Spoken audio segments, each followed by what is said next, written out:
Kamusta sa inyong lahat at welcome ulit sa Powerful Stoic Habits. Gusto mo ba na may isang taong ikaw ang unang naiisip nila pagmulat at huling naiisip bago matulog? Kung oo, nasa tamang lugar ka. Ngayon hahalongkatin natin ang mga sikreto para maging hindi ka malilimutan. Sisisirin natin ang makapangyarihang mga prinsipyo ng Stoic philosophy, hindi lang para gumawa ng kaunting pananabik, kundi para hubugin ka bilang taong imposibleng hindi hanapin kapag wala ka. Sabi ni Seneca, ang pagkawala ay nagpapatalas ng pag-ibig at ang presensya ang nagpapalalim nito. Alamin natin kung paano papatalasin ang pag-ibig na yan hanggang sa maramdaman nila ang kawalan mo. Tandaan, huwag laktawan ang kahit anong bahagi dahil bawat prinsipyo ay mahalagang piraso sa pagmaster ng sining ng pagiging taong sobra nilang namimiss. Pero bago tayo magsimula, may munting hamon ako para sa iyo. Mag-iwan ka ng komento sa baba ng mga salitang on their mind tomorrow. Maikli, simple at bagay sa tema natin ngayon. Gusto kong makita kung ilan sa inyo ang sasali. Handa ka na ba? Tara, tuklasin natin ang mga makapangyarihang estratehiyang Stoic na magpapasabik sa kanila sa presensya mo, lalo na kapag wala ka. Prinsipyo 1, sariling kakayahan, self-sufficiency. Maaling tanong mo, paano nakakapagpamis ang pagiging self-sufficient? Simple, sa pamamagitan ng pagpapakita na buo ka kahit mag-isa. Yan ang isa sa pinakakaakit-akit sa isang relasyon. Kapag kaya mong tumayo sa sarili mong paa, hindi ka kapit o laging humihingi ng atensyon. Abala ka sa pagbuo ng pinakamahusay mong buhay, ginagawa ang mahalaga sa iyo, tinutupad ang mga pangangailangan mo. Ang ganitong kalayaan ay nakakabighani. Sa ganyang paraan, nakikita ka ng partner mo hindi lang bilang kasama, kundi bilang individual na may sariling panuntunan. Kapag hindi ka laging available o umaasa sa kanila para sumaya, nalilikha ang malusog na espasyo para sa personal na paglago. At kapag wala ka, napapaisip sila, ano kaya ang ginagawa niya? Ang galing talaga niyang magdesisyon at manatiling matatag. Ang resulta, namimiss nila ang iyong independent, buhay na presensya. Yakapin mo ang sariling kakayahan. Hindi ito paglayo, ito'y paglapit sa pamamagitan ng pagrespeto at paghanga sa kung sino ka. Habang pinalalago mo ang kasarinan, mas madalas kang nasa isip nila, hindi lang bukas, kundi sa mga susunod pang araw. Prinsipyo 2, kontrol sa emosyon. Baka iniisip mo, gusto ko lang namang mamiss nila ako, bakit kailangan ng kontrol sa emosyon? Heto ang sikreto. Ang pagkontrol sa emosyon ay parang paghawak sa renda ng isang malakas at mabangis na kabayo. Ito ang nagtutulak sa direksyon ng relasyon mo. Sa bawat pag-uusap, panatag ka. Kahit umiinit ang usapan o may hindi inaasahang liko, composed ka pa rin. Ang ganitong kontrol ay hindi lang kahanga-hanga, makaintriga. Bakit? Dahil sabi ni Marcus Aurelius, may kapangyarihan ka sa isip mo, hindi sa mga panlabas na pangyayari. Kapag naunawaan mo ito, natatagpuan mo ang tunay na lakas. At kapag hindi ka basta natitinag, nagkakaroon ng misteryo. Ano kaya ang nasa isip niya? Sanay silang emosyon ang humila sa iyo, pero ngayon, kalmado ka, tahimik, may lalim. Ang mastery ng emosyon ay hindi pagiging malamig. Ito ay pagtugon, hindi padalos-dalos na reaksyon. Kapag nagsasalita ka mula sa puso, hindi madalas pero totoo at tumatatak, namimiss nila ang init ng maingat mong paglalambing. Manatili kang mahinan, maging magmashad at hayaan mong gumala ang isip nila pabalik sa iyo. Mag-iwan ng konting tanong dahil sa laro ng pag-ibig, ang kaunting misteryo ay napakalaking sandata. Manatiling mahinan, maging magmashad at hayaan mong gumala ang isip nila pabalik sa iyo. Mag-iwan ng konting tanong dahil sa laro ng pag-ibig, ang kaunting misteryo ay napakalaking sandata. Manatiling mahinan, maging magmashad at hayaan mong gumala ang isip nila pabalik sa iyo. Mag-iwan ng konting tanong dahil sa laro ng pag-ibig, ang kaunting misteryo ay napakalaking sandata. Prinsipyo 3, mapanlikhaing komunikasyon, intentional communication. Naisip mo ba kung paano ang ilang salitang piniling ng tama ay kayang magpanabik sa tao? Dito pumapasok ang intentional communication, ang iyong sikretong sandata. Ito ang sining ng pagpili ng salitang makahulugan, may lalim at may layunin.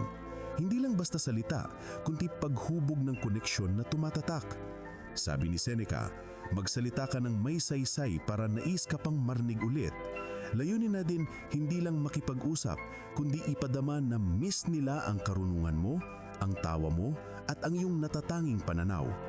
Tuwing nagsasalita ka, may layunin kang umunawa, magpabatid at magbigay halaga. Hindi ka nag-aaksaya ng salita, gumagawa ka ng karanasang hindi malilimutan. Kaya kapag wala ka na, nananatili ang boses mo sa isip nila, umaalinggaw sa alaala. Mas lalo ka nilang hinahanap.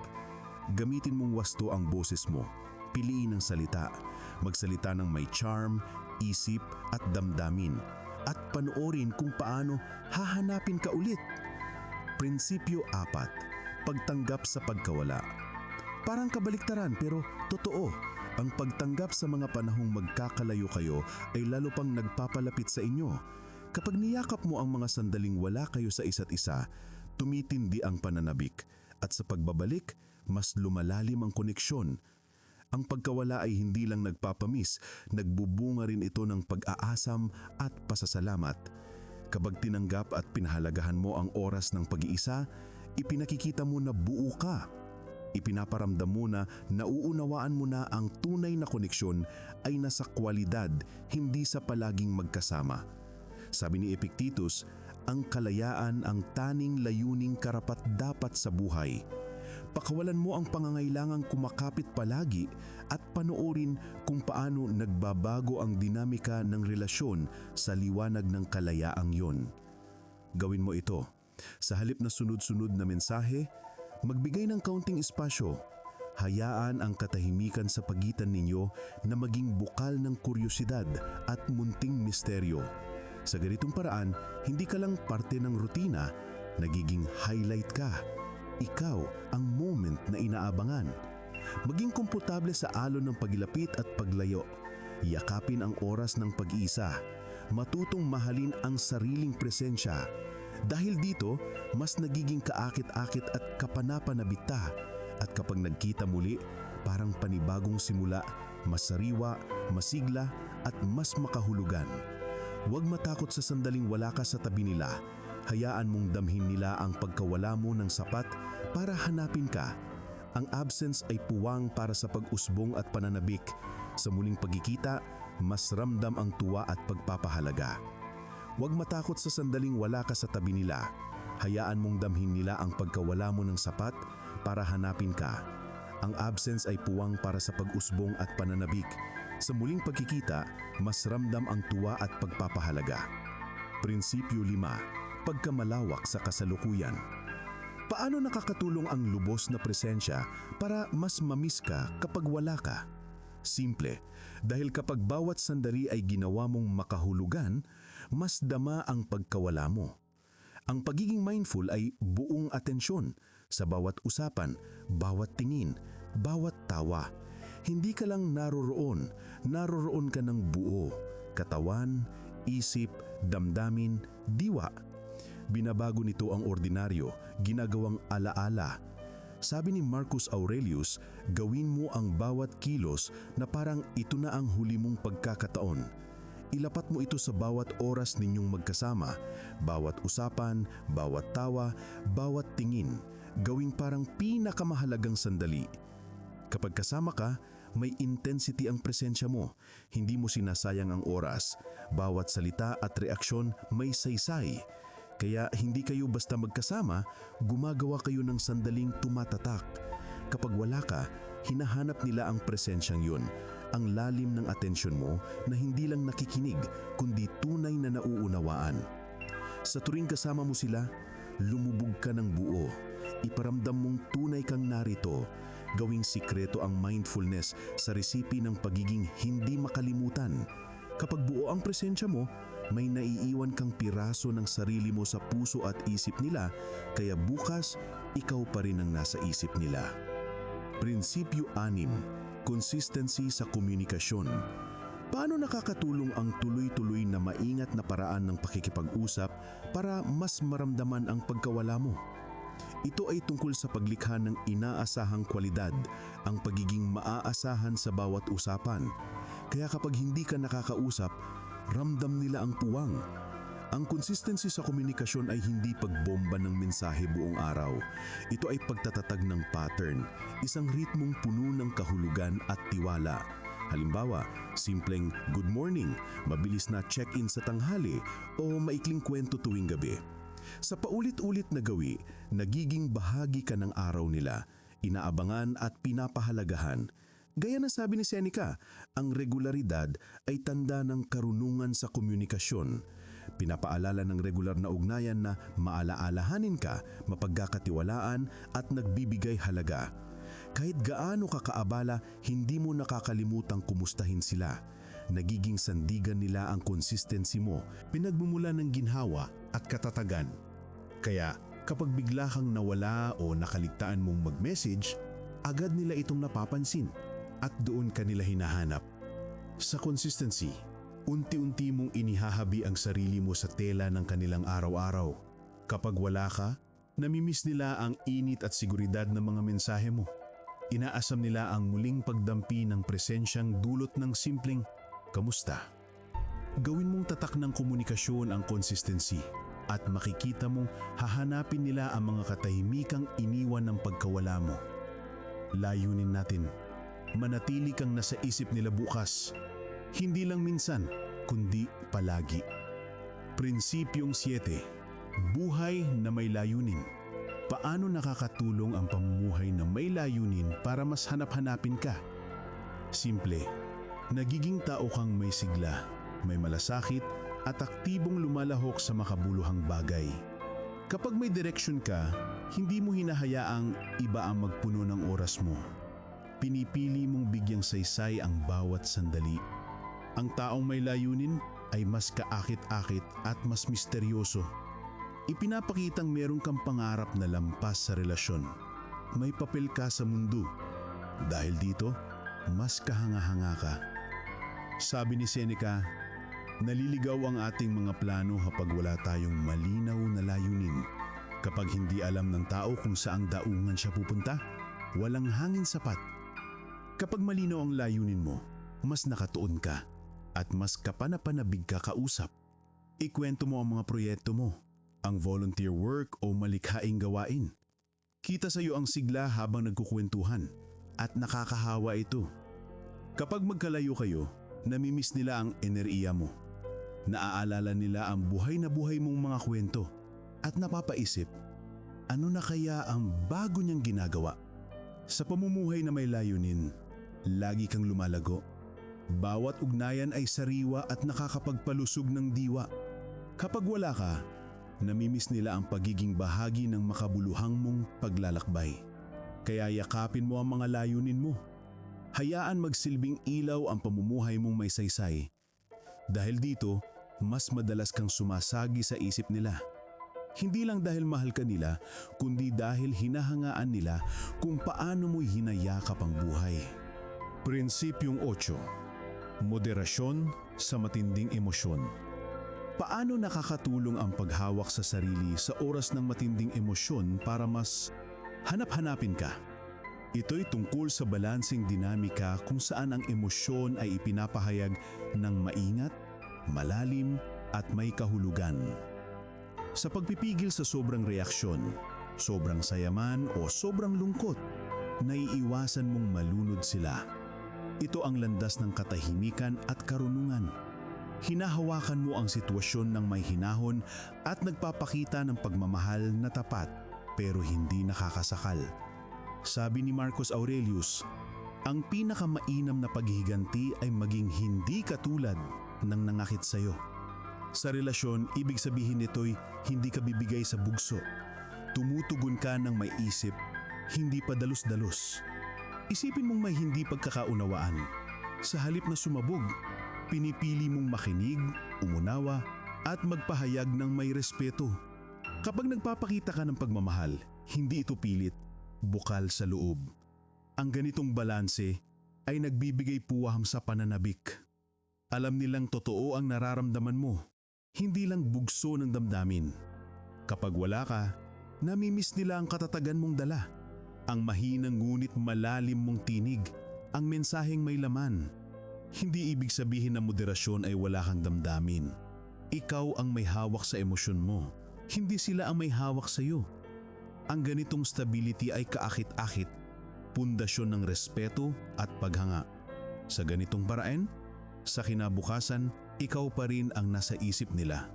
Isang presensyang nagdadala ng kapayapaan, hindi kaguluhan. Prinsipyong siyam, katatagan sa gitna ng pagsubok. Paano ang pagpapakitang matatag ka sa hirap ay lalo pang nakapagpamiss sa iyo? Ito'y tungkol sa pagpapamalas na kaya mong harapin ang ikot ng buhay. May lakas at dignidad. Isa kang maaasahang presensyang nagbibigay ng kapanatagan. Ang katatagan ay hindi basta pagsuko. Hinaharap mo ang hamon ng buong tapangan. Sabi ni Seneca, hindi mapapakintab ang hiyas kung walang pagkiskis at hindi mapapanday ang tao kung walang pagsubok. Ang kakayahang makatawid sa hirap ay humuhubog sa iyo at ginagawa ang partner na tunay na hinahanap-hanap. Isipin mo, dumaan ka sa bigat pero nanatiling kalmado at matino. Hindi lang respeto ang nakukuha mo, pati tiwala. Nakikita nilang hindi lang kayo lumalaban, namamayani kayo sa gitna ng unos. Kapag magkalayo kayo, ang alaala ng katatagan mo ang nagbibigay sa kanila ng kapanatagan. Namimiss nila ang lakas mo at ang seguridad kapag kapiling ka. Ang katatagan ay hindi lang survival. Ito ang muling pagtatayo. Mas matatag ka sa bawat bagsak. Kakayahang maghanap ng solusyon, manatiling umaasa at magpatuloy kahit may balakid. Nakakahawa ang ganitong pananaw. Inaangat ang damdamin ng partner mo. Kapag wala ka, namimiss nila hindi lang ang presensya mo, kundi ang pag-asa at positibong enerhiya mong dala. Dahil dito, mas makahulugan ang bawat pagkikita. Mas masarap ang pagbabalik dahil alam nilang hindi lang kayo minamahal, hinahangaan ka rin. Yakapin ang bawat pagsubok. Ipakita mo la anumang dumating, nananatili kang buo. Sa pagpapamalas mo ng katatagan, magiging ikaw ang laman ng isip nila. Hindi lang bilang mahal, kundi bilang pinagmumulan ng lakas. Prinsipyong 10, consistency sa pagkatao. Paano ang pagiging ikaw, kahapon, ngayon, bukas, ay nakapagparamdam ng pananabik? Simple, ito'y pagiging matatag, mapagkakatiwalaan at palaging nariyan. Isang presensyang nagbibigay ng kapanatagan, ngunit may sapat na hiwaga para manatiling kaakit-akit. Ang consistency sa pagkatao ay pagiging hindi pa bago-bago sa prinsipyo. Alam nilang kung sino ka at ano ang kaya mong ibigay. Sabi ni Epictetus, unang itanong sa sarili kung sino ang nais mong maging at gawin ang nararapat. Ang ganitong paninindigan ay nagbibigay direksyon at katiyakan. Sa relasyon, tumitindig ka sa paniniwala mo, tinutupad ang pangako, tapat, maalaga at magalang palagi. Hindi lang ito basehan ng mabuting partner, ito ang basehan ng pagiging sandalan. Isa kang taong ayaw nilang mawala. Tandaan, ang pagiging consistent ay hindi ibig sabihin na predictable sa lahat. Mahalaga ang maliit na sorpresa, biglaang date, simpleng regalo, nakakatuwang mensahe sa gitna ng araw. Kapag sinabayan ng solid na pagkatao, nabubuo ang perpektong balanse. Siguradong presensya na may kasamang kilig. Kapag may unos sa buhay, alam nilang ikaw ang sandalan. Hindi nila kailangang hulaan, ikaw ay palaging ikaw. Isang bihirang bagay sa mundong puno ng hindi tiyak. At sa araw na wala ka, namimiss nila hindi lang ang tapat ninyong pagsasama, kundi pati ang mga maliliit na sorpresa na nagpapasaya sa araw nila. Gawin nating pundasyon ng consistency sa pagkatao kasabay ang paunti-unting kilig ng pagiging malikain. Ang balanse ng pagiging matatag at makabago ang sikreto para hindi ka lang namimiss, kundi inaabangan. Kapag ikaw ang nasa isip nila bukas, Ang relasyon ay itinayo sa tiwala, pinayabong ng tuwa at pinatatag ng pagkatao. Hindi ka lang kasintahan, isa kang presensyang hinahanap, inaasam at pinapahalagahan. Pangwakas, yakapin ang kapangyarihan ng pagiging totoo sa sarili habang iniiwasan ng puwang para sa maliliit na hiwaga ng sorpresa. Ito ang timpla kung bakit hindi ka malilimutan at kung bakit ikaw ang hinahanap nila tuwing wala ka. Bago ka umalis, kung nagustuhan mo ang video, i-like mo at mag-subscribe kung hindi ka pa bahagi ng ating komunidad. Dito sa Powerful Stoic Habits, sama-sama nating natututuhan kung paano binabago ang araw-araw na buhay ng Stoicism. Gusto ko rin marinig mula sa iyo. I-type mo sa comments ang "on their mind tomorrow" bilang tanda ng commitment mo na maging taong hinahanap, hindi lang ngayon, kundi araw-araw. Malay mo, ang comment mo ang unang pumasok sa isip ng isang tao bukas ng umaga. Ang iyong pakikilahok ay natutulong para maabot ang iba na makakapakinabang sa walang kupas na turo ng Stoicism. At higit sa lahat, ang sarap malaman kung sino-sino ang handang isapuso at isabuhay ang mga aral na ito.